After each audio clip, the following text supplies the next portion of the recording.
Good afternoon. My name is Fadi Chehadé. I am Senior Advisor to Professor Schwab on the digital economy and society. Some of you may know me from my role right before I joined the forum, where I was the President and CEO of ICANN, the organization that manages and coordinates the logical infrastructure of the Internet.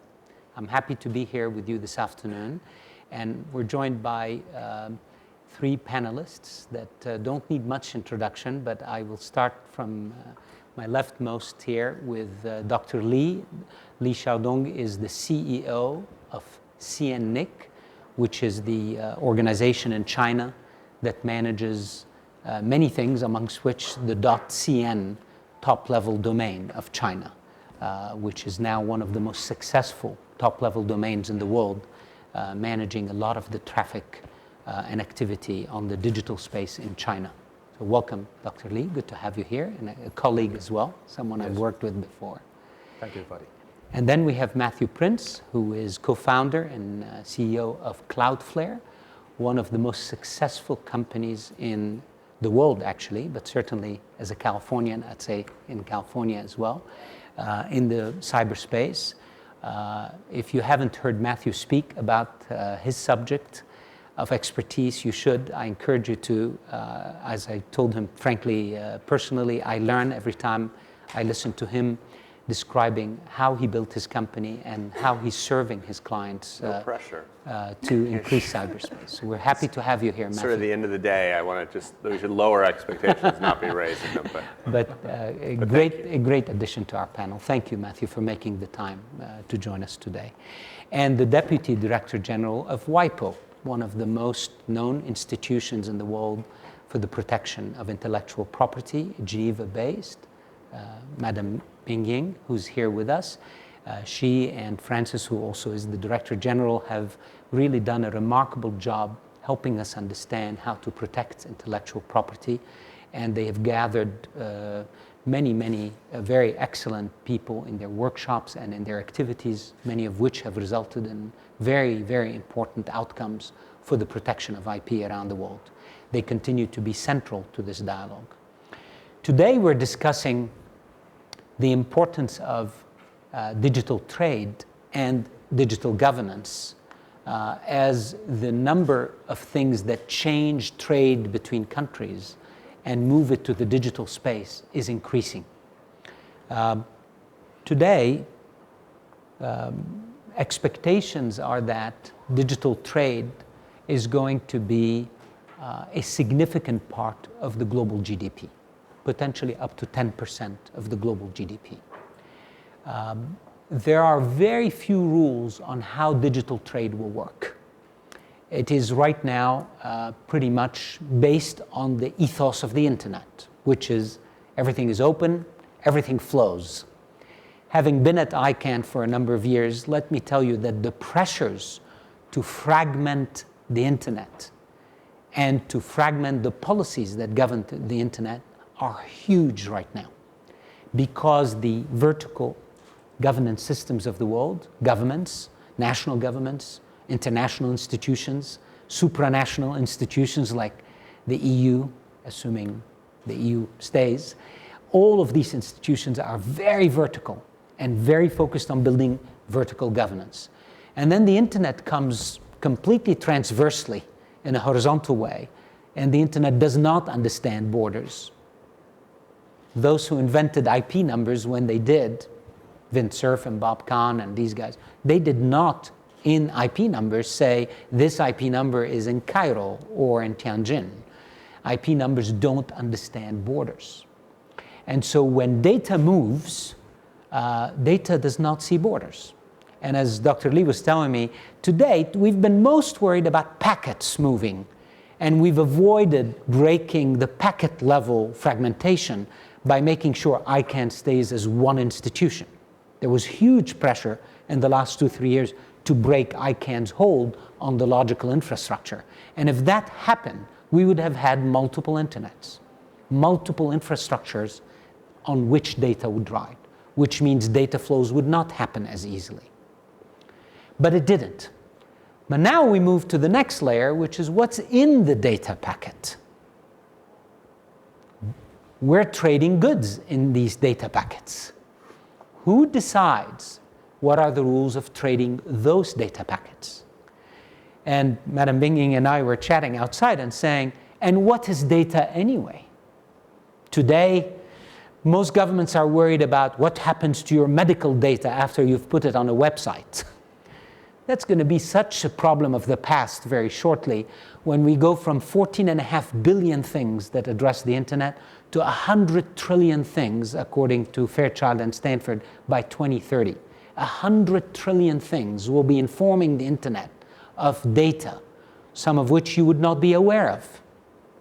You'd be walking through an airport or wearing a special shirt with fiber that has silicone, and somebody will know what is your blood pressure and how do you feel walking through that airport. Where is that data going?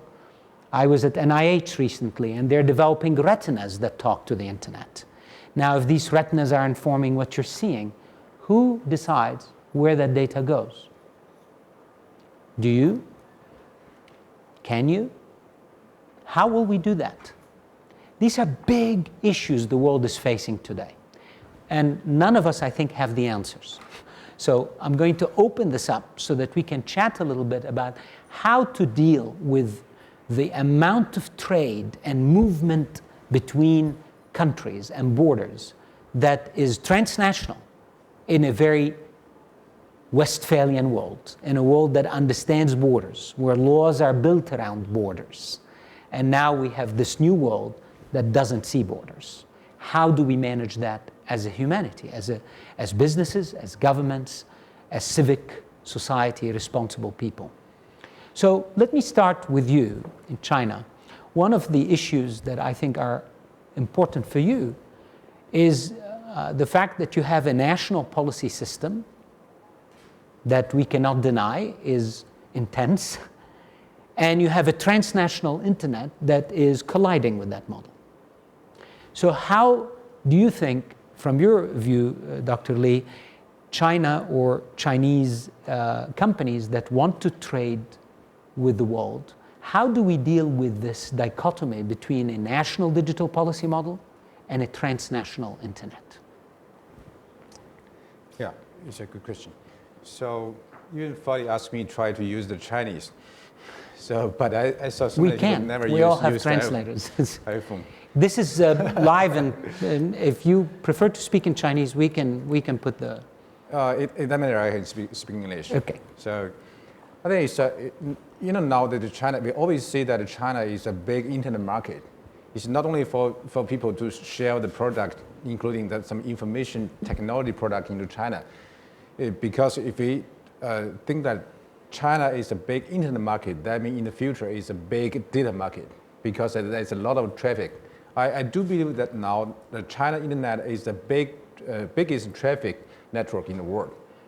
So, and also there should be the biggest data market in the world. So now you know that recent 2 years there's a lot of discussion about the national security. So there's not a big fresh news. In the near future, maybe have a national law for cybersecurity. The most key point of this law is how to protect the data. So I think not only in China, but so many countries prefer to keep the data into their country. It's illegal for you to transfer some important data from China to overseas market.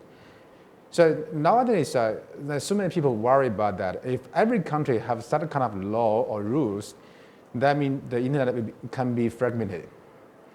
So how to make sure that data can be transferred from China or one country to another country is a very challenging issue, especially for China. I think it's from my personal point of view. It's very, very important we need to recall our memory for the internet history. In the very beginning of internet, so the internet is the network of networks. So different networks have their different protocols. So they try to make sure that their network can communicate with each other. But they cannot make sure every network around the world can communicate with each other. So they try to use the TCP/IP as a protocol to connect the networks around the world. So so many organizations play a very important role. For example, the ICANN maintain the critical infrastructure resource, and the IETF developed the internet protocol, and also so many companies develop the product to make sure that the networks around the world can connect each other. I mean, now, for data, have a very similar situation at the very beginning of the internet. So every country will prefer to have their own policy for data. They try to keep the data domestically. So the future, the key point is how we can develop the standard, not the technical standard. Maybe it's a trade standard. How to make sure that the data can transfer around the world. So do you think the issue is security or value transfer? It's value transfer. Yeah, as you mentioned that, I think that in the first stage for internet is a data packet transfer. But now, there's so many applications, so many content, and so many data. I think the next stage for internet, it should be a value transfer network. I mean, how to transfer the value from one country or from one company to another country or another company is data. If I get data from you, I can get a value. So I'll throw it to you, Matthew. Why don't we then start thinking of blockchains to be the broker that enables the transfer of value of data between countries? Is it possible? Is this what's missing potentially, or there's more to it than who's going to record that value transfer and give value to those who? Well, okay, so I mean,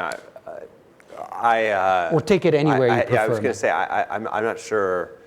I'm certainly not an expert on blockchains,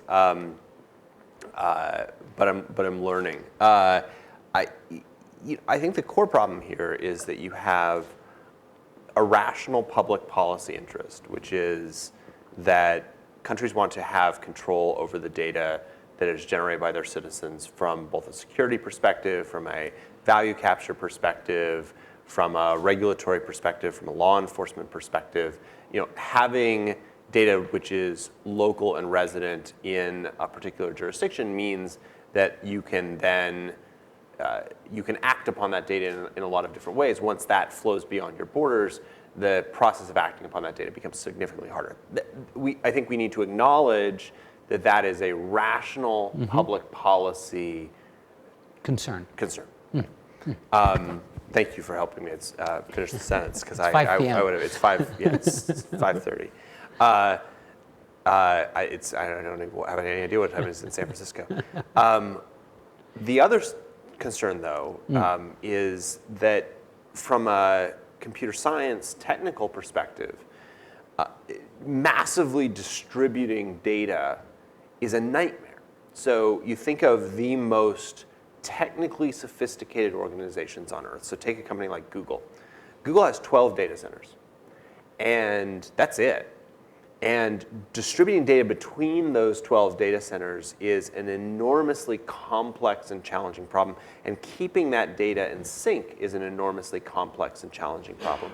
And so when you talk to computer scientists about this and you say, well, now we're going to have to create individual data sets in every single jurisdiction which is spread throughout the world that holds that data for the particular citizens, then the questions are, well, what if a citizen is traveling abroad, right? What if, how does the data get back? What if there are two people that are logging into the same account? Which one is the actual authoritative person? So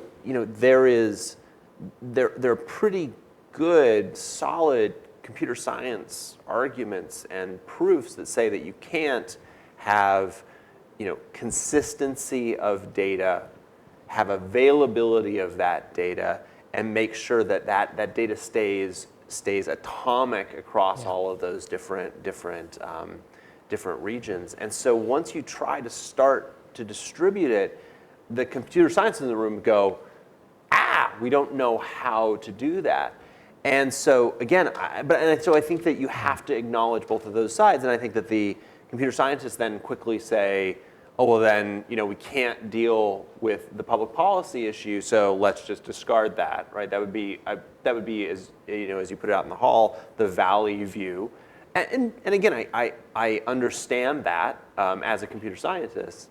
The public policy folks sort of think that this technology is magic, and of course you can do everything. But the reality is that's not true either. Yes. And so part of the problem here is that you just need those two sides to really understand that there are trade-offs that are in place, and you cannot. The things that you will be able to build if you say all data must be localized, you can't build most of the services that we all use today. And so then once you've got that framework in place, then we have to ask, how much do we really care about this? And I think that some of the efforts around things like data localization and otherwise, which were big topics 12 months ago, people are pulling back away from it. Brazil pulled back off those proposals. It's still something that China cares enormously about, although there's willing to compromise. And I think that that's actually hopeful. That means that the computer scientists are talking to public policymakers, and hopefully that doesn't mean we can. I don't think we can solve both problems, but we should have a conversation where we talk about what are the trade-offs, and then figure it out from there. I think your point, Matthew, about bringing these two worlds in a way closer is one of the key things we discussed in the hallway, Madam Binying, that we have almost two polar worlds, right? You have the valley mentality of permissionless innovation, they call it.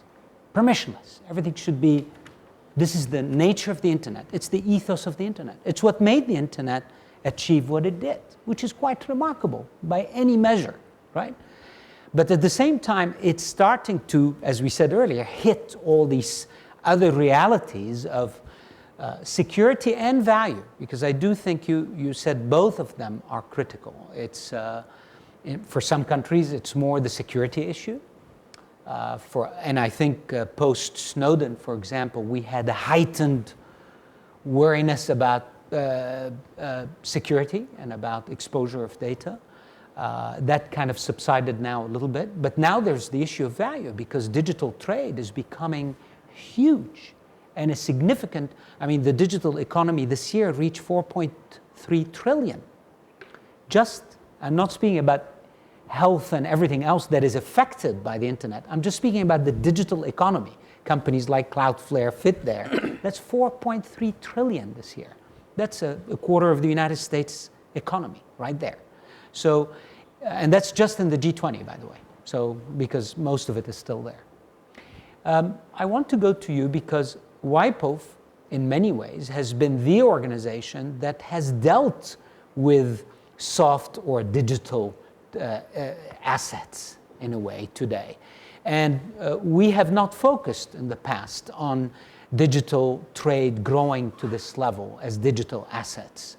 And it's moving across borders very fast. What, from your experience, could be helpful here, and what do you see as the biggest challenge ahead of us? Well, thank you, Fadi. I think before I say what I think on the subject matter you just mentioned, let me just say one thing. I must commend WEF for including the subject matter in the agenda of this New Champions annual meeting, 10th anniversary. Because to me, I think this is a vitally important issue which need to be addressed, or at least discussed, by varieties of stakeholders to develop a balanced approach so that we could bring the differences closer. I'm not so sure we can find a solution right now, because to me, I think as my two fellow panelists mentioned, obviously there is a very big gap between the two sides. On one side, we have the policy issue. On the other side, you have the security from private company point of view and the value-added assets. In particular, when we talk about data trading. So when we talk about data trading, first of all, people will immediately think this is an asset. Now the question is private asset or is a public asset? Because data has now really transformed itself from what we, at least me, learned to know 30 years ago. So it's no longer what we thought that time. Right now, data is really become something I can't imagine, no boundary and free transfer so fast, in particular with the advancement of digital technology. So data really has become something you cannot imagine what kind of potential it could have, and impact could have on the national economy, on the world economy, and on our individual life security, put that way. So from that perspective, what I can say right now is just to share with you some of the information, what we do in WIPO. Unfortunately, it is not that remarkable for the time being, allow me to say this, because we do have a standing committee in the WIPO, which is entrusted to discuss the matters of like internet, e-commerce, domain name. These are all closely linked with the subject matter we discussed today. Mm-hmm. I must say the participation of the member states are very active. And also in the recent years, we try to bring in also the representatives from the private sector, also to share their views. Because I think the issue has come to this stage that one-sided opinion will never be able to solve the issue. So you have to, bring the different opinions together and try to find out a balanced approach. In the last ICT, what we call a Standing Committee for Trademark, Industrial Design, Geographic Indication, Domain Name, E-commerce, which was held actually last month. So the agenda, there was no actually substantial discussion because of the difference. And also, but it has become a permanent agenda on the committee. So delegates, the enthusiasm are there, and their willingness to try to find a solution is also there. Now the question is how and who can bring them together. So actually, I'm addressing this question to everyone who is sitting here. In WIPO, we are trying very hard to help the member states and the private sectors, or to be more complete, all stakeholders, to find a common solution. We just recently, in April, we had what we called World Digital Market Conference, which has attracted more than 1,500 delegates and business leaders from all over the world, covering 144 countries. Look at the numbers. We really, WIPO is an organization of the United Nations, which has 189 member states. But in general, our standing committees usually will be attended around 100. Lots of member states will not come for one reason or another. But for this conference, we have got delegates from more than 144 countries, as the last figure showed. So that shows the concern, shows the importance of the subject matter. Having said that, I think that, as a matter, I have prepared my approach, for this speech in a different way, but you just cut me through in between, so I'm coming to my last point about this data trading. When I look at the data trading as a subtitle of the tipping points for technology, I would be thinking, my God, technology, there are so many kinds of technology, right? And also the tipping points could be very much different from different angles. But if you link it to the data trading, immediately as a private person, you will think that, fine, data trading, now where is my security? So this, as a person, I would immediately think about that issue. And this, I'm just using it as an example. This security issue certainly is a public policy issue from national interest perspective. It is also a very important issue for the private sectors because there's a value-added evaluation down there. And when you start trading, certainly it means I don't know how much money involved into that aspect. Then as an individual or as a company or even as a country, immediately they will think, how do we make sure that the security of this transfer and security caused during the trading of this data? And again, if we look at the data, what kind of data we are talking about? It's a data of, like we used to have a piece of paper with some of the statistics, or it's data as you just made as example, where digital technology could make for use in the military zones. So this is why I think I found myself in a difficult position to say how we should do about this. But the one thing I'm pretty clear, from WIPO perspective as a public institution, certainly from an intellectual property perspective, we have to try to bridge the gap to help the member states and all the stakeholders to find a balanced approach. Yeah. I think the key is to find a balanced approach. Just like what you said, you already see that people may like, I think countries and the companies, if you want to have a good trading deal, sometimes you have to find a balanced way. Yeah. You see, try to find a common position in order to move forward. Otherwise, we will stuck. I will interject on this point you just made because I think both you and Matthew put your finger on an issue that to have a balanced view, to bring public policy and businesses on a dialogue, at a minimum, you need to have both sides to be equally, quote unquote, well-informed. And the problem, I'm being very direct here, and I know maybe there are government people in the room, so all due respect, the problem we have today is that a lot of governments simply do not have people who understand the issues. Well, but that's true. In the other direction, it's true as well. A lot of Fair. technology companies Don't understand public policy. So a term that gets thrown around a lot on these stages is that we have to have some sort of public-private partnership. Yeah. What we really need though is kind of a geek-wonk partnership. Yeah. Where we get the technology geeks together with the policy wonks. Correct.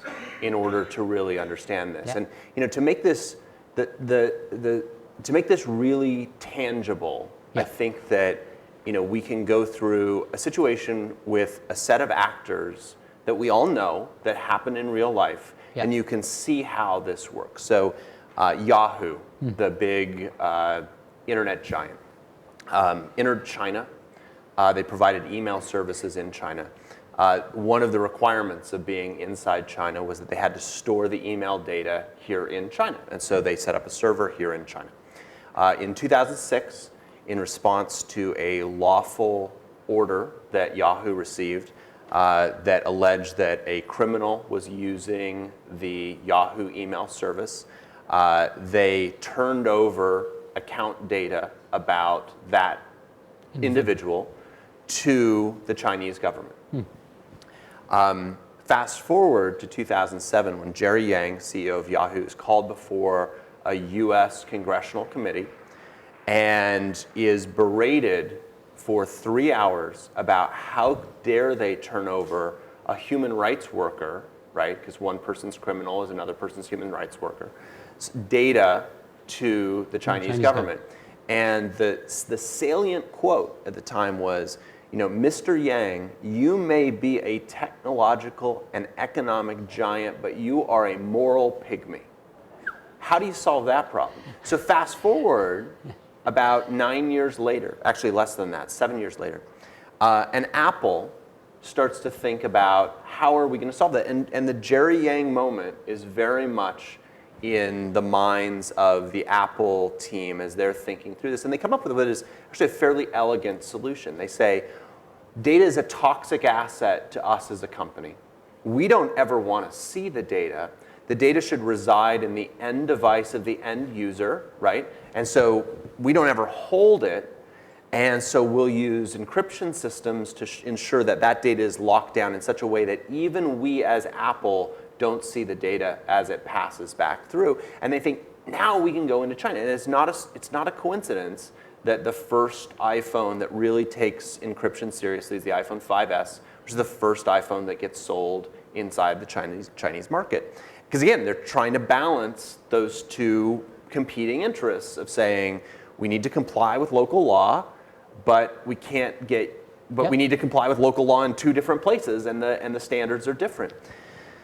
So it is not a surprise that then, in the last 6 months, Tim Cook hauled before some of the exact same congressional committee members that were standing up saying, Jerry Yang, you are a moral pygmy, and saying, how dare you lock down your devices such that law enforcement can't get it off? And what is the phone that's using the San Bernardino device? It's actually the iPhone 5S, which is the same device where they first start to take encryption seriously.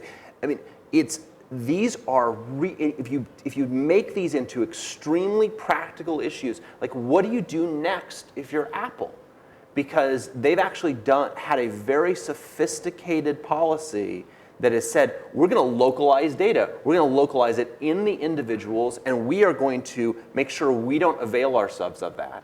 And yet, even that as a policy has gotten them in trouble because it then it thwarts what law enforcement is.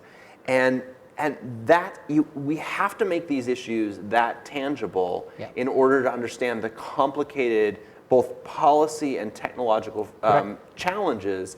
And once you do that, and once we educate both sides, then we can have a discussion about where are the places that we're willing to trade off. Do we care so much about data localization that we'll give up the ability for even someone like the company to be able to see the data, which then might thwart law enforcement? So Matthew gave us a very real example of how policy and technology are starting to have these meetings. Another great example of that happened just a couple of months before Tim Cook and the Justice Department had their little bonanza there, was between Facebook and the Indian government over free basics. Same thing, right? Here's Facebook. In their wisdom, they said, this is the program we want to provide to enable millions of people who don't have the internet to get the internet. I'm not judging the program good or bad, but that was their view. And of course, it got eventually blocked, and the Indian government stopped it. I was with a professor of policy at a very famous university in Europe, and she was telling me, well, let me give you an example. In the 1950s, in New Zealand, an author was declared a bigot, and therefore the government said, the books of that author, New Zealand author, should be removed from all the libraries of all the schools because he's a bigot. So they took all his books, filled a huge warehouse of them, and banned them from the country. Then some charity organization shows up and says, what are you planning to do with these books? Well, they're sitting in a warehouse. Can we distribute them to poor kids in the Pacific Islands who've never seen a book? I said, well, have at it. But just don't bring them back to New Zealand. And the professor was asking me, so was it worse for these kids to have a book written by a bigot, or would it have been better that they had no book at all?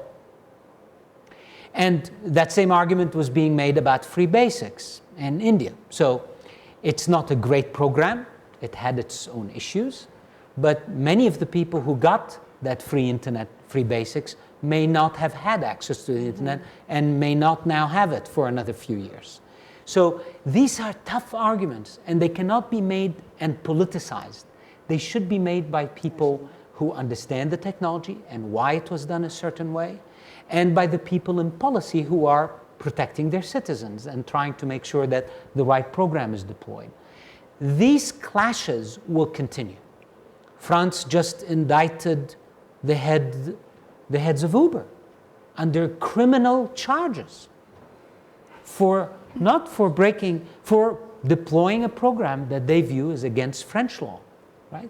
And these are just symptoms of a deeper problem of a lack of place for dialogue. So both of you said we need a place for dialogue.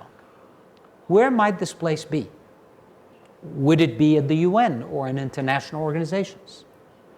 Would it be voluntary, where people will come together and solve issues like Spam House did for spam, right? This was a voluntary effort. There was no treaty to create Spam House. Spam House was created, and guess what? We all have far less spam today. Thank you. So the question is, what are the methodologies now to address what the three of you said, which is we need a place where these parties can talk and can, you called it the geek wonk meetup, right, somewhere, where these people work together and actually come up with practical, actionable solutions. What do you think, Dr. Lee? Where might this happen?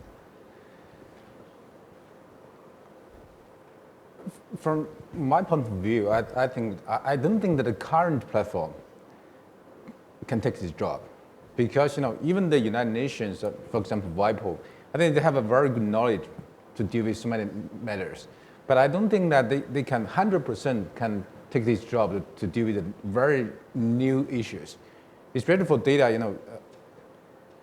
Even for technology or standard or policy, I don't think that the current platform can do that. Maybe we need some new platform or improve the traditional platform to take this job. Okay. Yeah. New platforms. Anybody has ideas for new platforms or thoughts you want to share with the panelists? If you raise your hand, someone will run and provide you a microphone. Please, Matthew.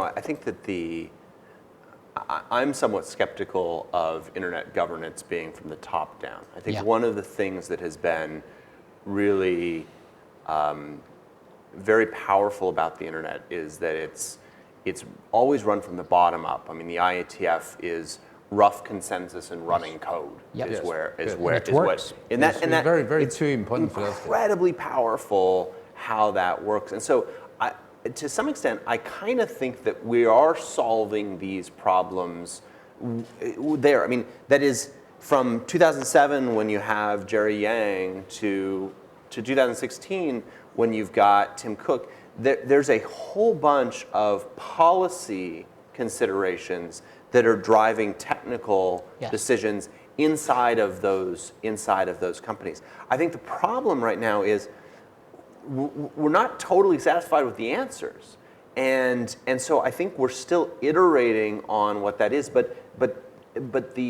what we need are more of these places where we can have exposure of what the conflict is. Like, is it better for, again, us to regionalize data, make sure Apple doesn't have access to it, and make it be on the individual phone, but then maybe not have as broad of a law enforcement ability to get information because they can't go to Apple and subpoena it now. They've got to go figure out how to get into the phone.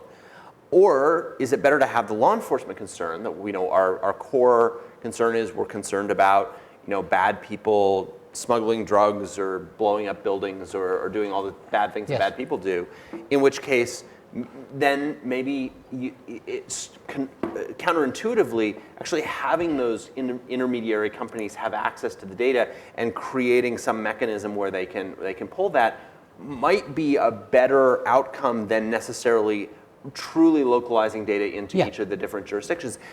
We're having that debate, and it's actually quite remarkable that in the US around the San Bernardino phone that for weeks on end that was front page New York Times headlines and globally.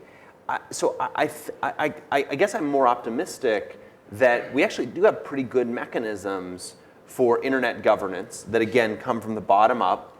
We are starting to see those corner cases that create real issues.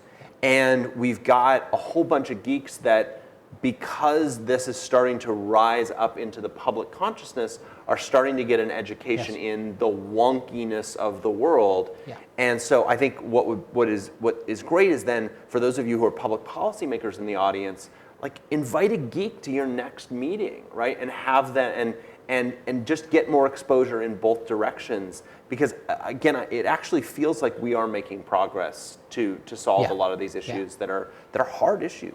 Yes, and to just finish your point before I throw it back to all of you. Look, you mentioned the IETF. For those of you who don't know what that is, that's the Internet Engineering Task Force. These are the engineers that actually have written most of the protocols that make the internet possible as we know it today. Similar to the W3C on the website, very similar type of organization. 3,000 or so engineers, they meet every 3 months.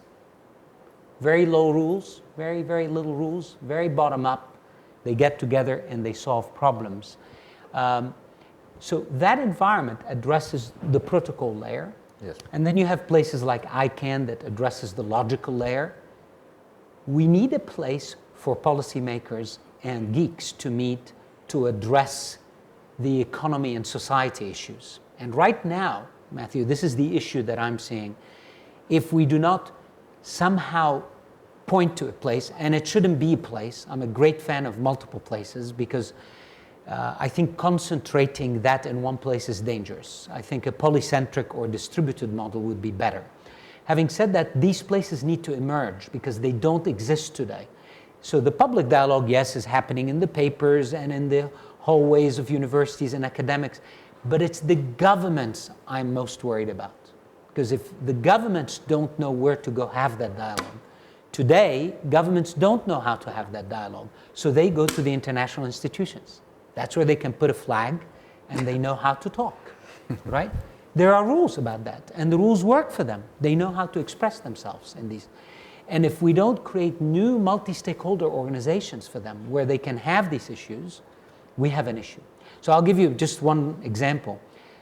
President Rousseff and I invited a big group of people to Brazil in 2013 to a meeting called Net Mundial.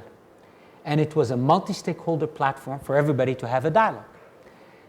People showed up, governments and non-governments. The government people showed up and they said, "Where's our room?" And I said, we're talking about thousands of people, right? So there were about 150 governments showed up. And I said, "Well, we don't have a room for you. You're kind of with everybody." They said, "No, we cannot sit with everybody. We have to have our room. You guys can dialogue, and then you give us input. We decide, or we give you back our views." It doesn't work this way in a multi-stakeholder environment. We need you in the same room with us to dialogue with us to produce an outcome. And that was remarkably difficult to do. But by the end of the meeting, they were with us in the room. We had special microphones, one for governments, one for business, one for civil society, one for geeks. We had a geek microphone. And they all spoke, and we came up with an outcome. But this is new. We don't have institutions or places for that type of thing to happen yet. We need to encourage more of that. Bottom up, not top down, not imposed, but we need to create just the platforms where people feel comfortable to come and do this. And ministers or regulators or technocrats feel not foreign office people who show up at the UN, but technocrats who show up at WIPO can actually sit down and work with geeks and come up with solutions. That's what's missing today. So that's what I think we're in agreement. I feel that we need to stimulate the place where that happens. Right? Do you want to add something to that? Yeah, certainly, Fadi. I think personally, let me say this. I couldn't agree more with what you said. I think at the moment, yes, indeed, this is a question. We couldn't find or identify a proper approach or forum or whatever you call it to bring everybody together. Indeed, that there is a multilateralism and also bilateral, and also there are different level of the discussion or dialogue in the business circle at regional level or even at the government level. There are discussions, but the question to me, I think, whether we go top down or bottom up, we need to bring this issue to the agenda at a level where the question can be solved. But how do we do that? I think what we are doing, like what you just said, Matthew, and also Ms. Lee, I think actually the foundation is being laid. It's being laid down there. Now it's really a question where, how, who can bring people together at a proper level of the stage, UN or other forum, but something has to be done. I think this is just, I think nobody will disagree with me. The real question here is, what are the right forum for that? But I do think that I agree to a certain extent what my fellow panelists just said. Public awareness of the issue at both levels are also very important. Yeah. Because if just the government talk to the government, I don't think the issue will be solved. If just business talk to the business, it won't solve either. So it has to be cross-sector discussion. At a different level, eventually pave the way for a forum to have the issue discussed at the government level. Because a forum or multiple forums. Exactly. By the way, we should not be, again, pushing for a forum or even the World Economic Forum. There should be multiple platforms, multiple forums, depending on the issue. Exactly. What we are doing today, this small studio seminar or panel discussion could be also regarded as a small forum to discuss the issue. Yeah. Right? We are not making public policy, or we are not doing some business decision here, but we want to get the issue across the corner that everybody understand where the problem is. Yeah. Yeah. So I think this is also very important. Eventually, I'm sure, and I think that I'm pretty sure, we have to find a solution to solve the issue. Because to me, right now, the vast advantage of the technology are far beyond the infrastructure from both policy and the legal framework. Yeah. Yeah. This is where we are having problem. Mm-hmm. But how do we do that? I don't have to say. I think you have just said that. So I do. Please, we'll have an intervention from the floor. If you could. It's not necessarily an intervention. Just we need the microphone because of translation. Right. Please. So I'm not sure whether I do have an intervention. Please identify here. yourself with the. My name is Eric Gerber. I work for a technology firm called TIBCO out of the Silicon Valley. So I'm listening to all of these discussions, not the first time today, but I keep wondering, and I definitely don't have an answer, so that's a prelude. I have an additional question to this panel here. I keep wondering the world of the future that we're walking into, and we're talking 2030 out of your, what do you say, Fadi? How many borders do we still have? Or how do borders look like? Because it almost seems to me like we're resolving a problem that, eventually resides in the infrastructure that we're facing. So would it not be easier to change that part of the world? Wow. Matthew, you want to, or someone would like to? So just to clarify, you would say we should have more EUs, we should have fewer borders, we should solve the geography and geopolitical problem as opposed to solving the technical problem, or are you saying, is that what you're suggesting? That's what I was suggesting, if you were not to mention the EU as such. It says we're going the wrong direction on that one.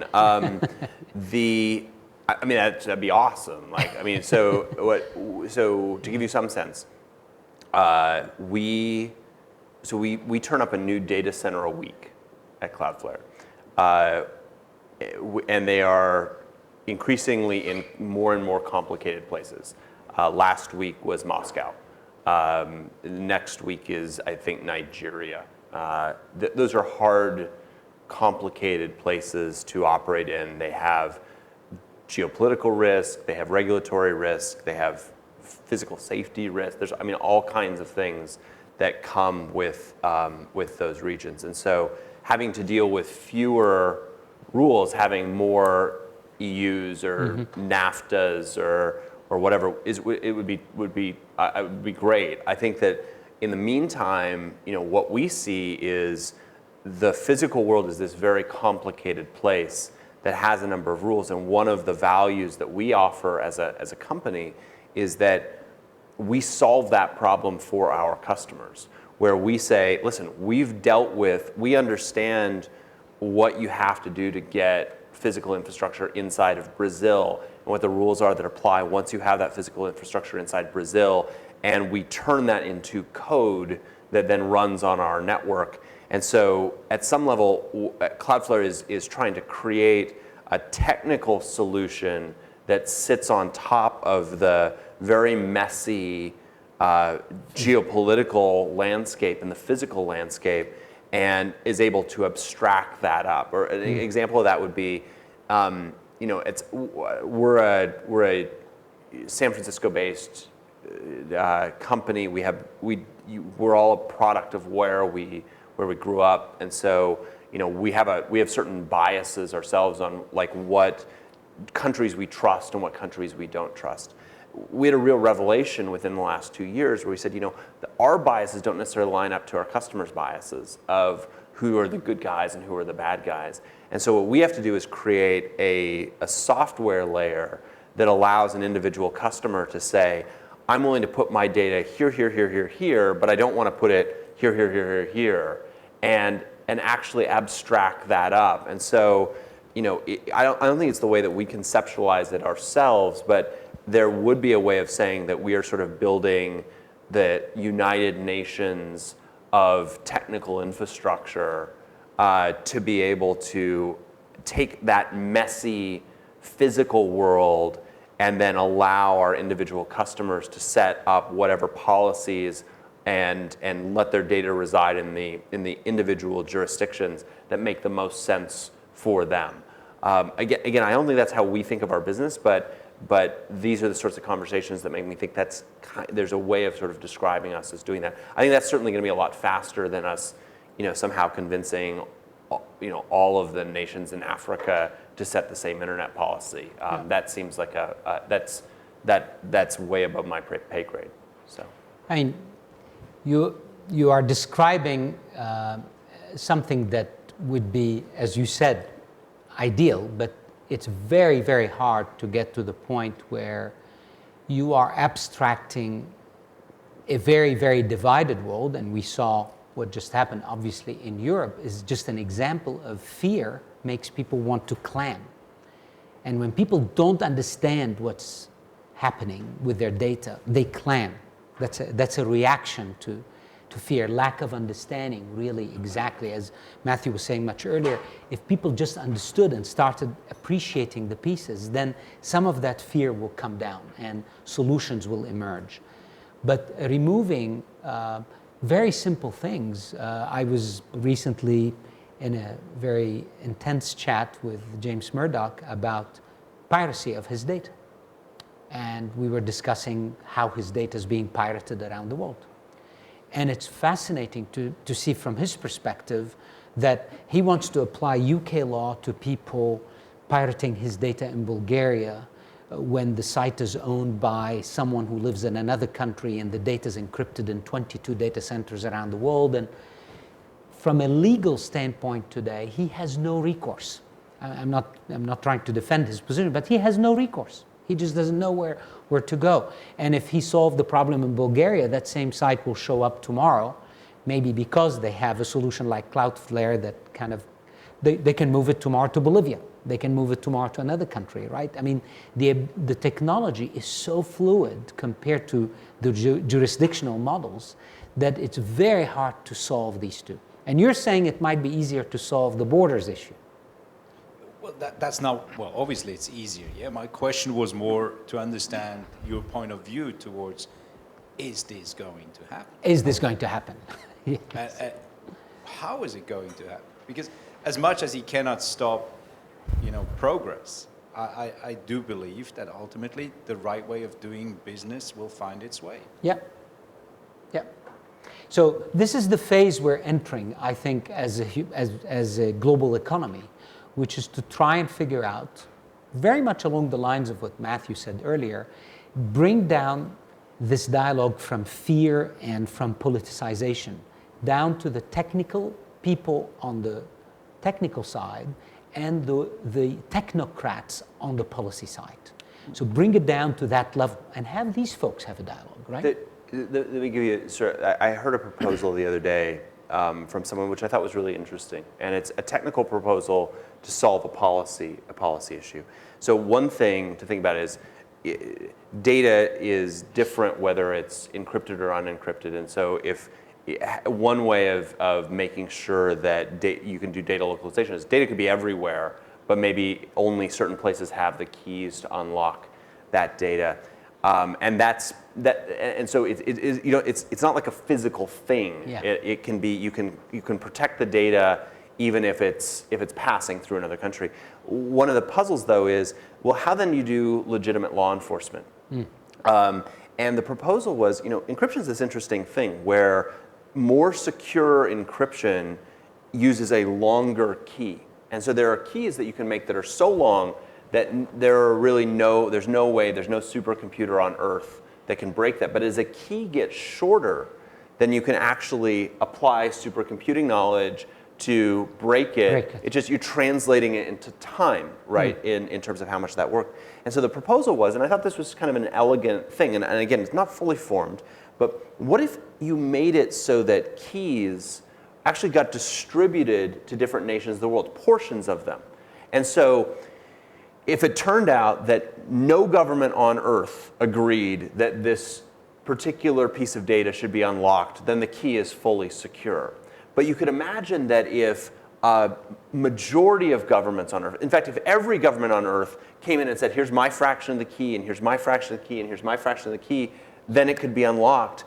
If it was somewhere in between, then it could be unlocked, but it would take a whole bunch of effort to be able to do it. And that strikes me as this kind of elegant solution, this sort of distributed key system, which I don't think a typical policymaker would think about, because they think data, it's a thing, it lives in a place, you either have it or you don't. And I build borders around it. And I build borders around it, right? But it might be that there are actually these thresholds that you can create with technology, and that those thresholds can then enable you to do some really interesting things. So we just heard actually a very real solution, a real possibility, a proposal for actually a way to address that as you called it, elegant, that probably would not come typically from policy wonks. Here it comes from the technical side of the house, saying, look, here's a potential solution. If we sat down and explained this to policy experts and technocrats, we can get to these solutions. So I do believe this is feasible. But I want to emphasize what you said earlier. It's not just the solution. It's how we get to the solution. Because in the political world, the process and the legitimacy of the process is sometimes as important as the solution. Hence the importance of figuring out where do we solve these things and how from a process standpoint. We have one last question from the floor. Sir, please identify yourself. I'm at Cornell University in New York. And I am from a very different field. Please. And I see parallels with like the GMO issue, where you say, okay, the Europeans don't want GMOs and the Americans do, and then the question is, well, are you being protectionist, or is this a valid policy decision? What appears to me with this technology is that it's evolving so rapidly, and then when I hear you talk about let's put the policy wonks together with the geeks, that is an endless process, and it seems to me like you need a set of principles, like a constitution of the internet, that allows you to evaluate every case, and new cases will be coming up because of the way the technology is evolving. But you need to have some sets of principles that you can say, that you can compare each new development to, and say, within the context of this constitution of the internet, this makes sense or this is not appropriate. And you, in a way, then can allow for a little bit more of a legal framework at the sort of higher constitutional level, rather than each time having to deal with, encryption of an iPhone or that's, because it will keep coming up. Well, are you a professor of law? I'm a professor of soils. Okay. I'm a professor of law. I would say that there are two different, I'm actually serious. Yeah. There are two different ways that you can create legal regimes that sustain over time. One would be constitutional. These are our principles, this is what we believe, right? And that's kind of top down at some level. The other way is, and the British have been doing it pretty well for a long time, which is a common law system, which is you actually say, we dealt with this hard case, we reconciled all the principles, we came up with a solution, that sets a new foundation, and then we deal with the next case, and then we deal with the next case, and then we deal with the next case. If you know what the answer is, constitutional is probably the right thing. Rules beat standards, right? If you don't know the answer, then oftentimes a very iterative common law approach is probably the safer approach to get you to the right thing. And so I think that the internet has been following not a constitutional type of solution of saying these are exactly what we say, but instead a very iterative common law solution. And both of those are very legitimate approaches. If I had to pick between the two, I'd pick common law for the internet right now. A professor of law.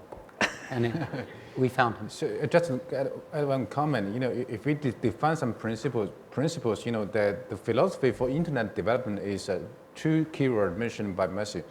Is one is running code, one is rough consensus. So for the past 30 years for the internet development, so many things was happen, and nobody know how to govern that.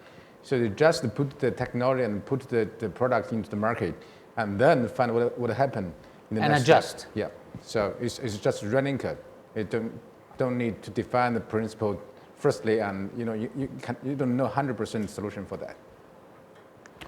So on this note of running code and rough consensus, which was brought up by two of our panelists, this is the motto of the IETF, that's what they believe in. They don't believe in top-down, very complicated laws and rules that have to be imposed, but rather on producing things that run and that produce rough consensus. Of course, the definition of rough consensus is complicated, but for the IETF, it has worked for decades, and they do it in their own way, sometimes through humming or some other mechanism, but it works, and it brought people together and advanced the internet to the stage.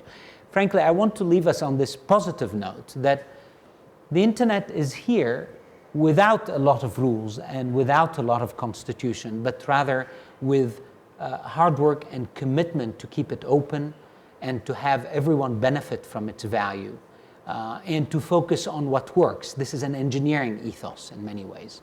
So let's hope that as we move to the next stage, we don't create institutions or platforms that rob the internet from this great quality that brought it to this day, but that we still need a place where people can come together, like the IETF, with the same values and the same system. I want to thank you, Dr. Lee. Thank you, Matthew. Thank you very much, Ms. Binying. We appreciate very much your contributions, and I hope this was helpful. Have a good evening.